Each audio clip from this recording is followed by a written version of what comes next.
Di saat ini kita akan mempelajari terkait dengan filum moluska, yaitu terkait dengan ciri atau struktur dan peranan dari filum moluska. Yang pertama kita lihat ciri atau karakteristik yang dimiliki oleh moluska. Jadi moluska dia merupakan hewan invertebrata, selomata triploblastik. Jadi dia merupakan jenis hewan yang tidak memiliki tulang belakang. Kemudian dia merupakan hewan yang sudah memiliki selom dan memiliki 3 lapisan tubuh, yaitu ectoderm, mesoderm, sama endoderm. Kemudian moluska ini diketahui dia merupakan hewan yang bertubuh lunak dan juga tidak beruas. Karena dia bertubuh lunak, maka hewan ini dia cenderung memiliki cangkang. Nah, cangkang untuk moluska ini dia dapat terdapat di dalam tubuh maupun di luar tubuh. Nah, teman-teman dapat lihat pada gambar di sini bahwa ada beberapa ciri yang dimiliki oleh moluska. Di sini secara umum moluska memiliki 3 bagian utama. Yang pertama yaitu dia memiliki kaki. Kaki ini merupakan penjuluran dari bagian ventral, di mana memiliki kaki yang berotot. Beberapa termodifikasi menjadi tentakel. Kemudian dia memiliki massa visceral. Nah, massa visceral ini merupakan bagian tubuh lunak yang dimana terdapat berbagai organ pencernaan, ekskresi, dan juga reproduksi. Kemudian dia juga sudah memiliki mantel, ya, memiliki mantel di mana mantel ini merupakan rongga berisi cairan sebagai tempat lubang insang, lubang ekskresi, dan anus. Nah, dapat dilihat dari untuk sistem pencernaan moluska cukup lengkap, ya.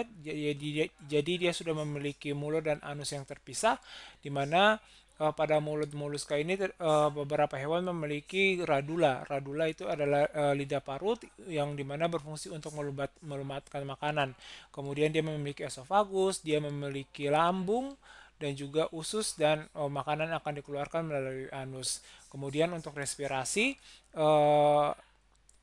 dia karena habitatnya itu mampu hidup di air laut, di daerah perairan maupun di darat, maka untuk moluska yang tinggal di darat dia bernafas dengan menggunakan rongga mantel berpembuluh darah yang berperan sebagai paru-paru. Sedangkan moluska yang hidup pada daerah perairan, baik perairan air tawar maupun air laut, pernafasannya ini dibantu oleh insang.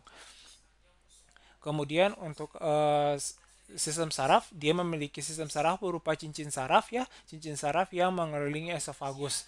Kemudian dari cara hidup dia merupakan hewan heterotrof, dia mampu memakan atau mengkonsumsi segalanya, baik tumbuhan maupun hewan. Diantaranya adalah misalkan ganggang atau udang atau ikan, moluska lain, dan sisa-sisa organisme. Nah, secara reproduksi moluska ini dia tergolong sebagai hewan hermafrodit, di mana dia memiliki gonad untuk menghasilkan gamet, ya. Fertilisasi dapat terjadi secara internal ataupun eksternal. Dia menghasilkan telur yang menetas menjadi larva dan kemudian berkembang menjadi individu yang dewasa.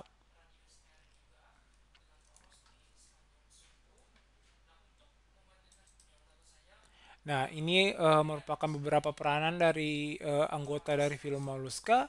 Yang pertama kita lihat yang menguntungkannya. Jadi moluska merupakan sumber makanan yang berprotein tinggi, kerang-kerangan, ataupun misalkan cumi-cumi dari, ya, cumi-cumi Loligo SP. Dia memiliki kandungan protein yang tinggi sehingga dapat dijadikan sumber makanan.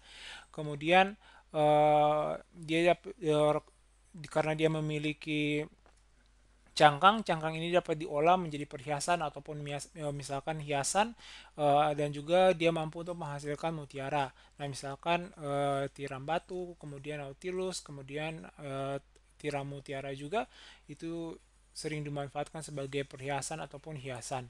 Kemudian dia juga sebagai bahan baku teraso atau pelapis lantai atau dinding, itu misalnya dengan menggunakan cangkang dari Tridacna. Kemudian moluska itu sendiri dia memiliki dampak yang merugikan, yaitu seperti hama tanaman, ya, misalkan pada bekicot atau Actina fulisa, yang dimana dia dan juga keong sawah, yang dimana dia seringkali merugikan para petani karena menjadi hama. Kemudian moluska itu sendiri dapat menjadi sebagai vektor penyakit seperti siput air atau Limnia sp yang merupakan inang perantara dari cacing hati. Ya demikian video pembelajaran kali ini. Terima kasih.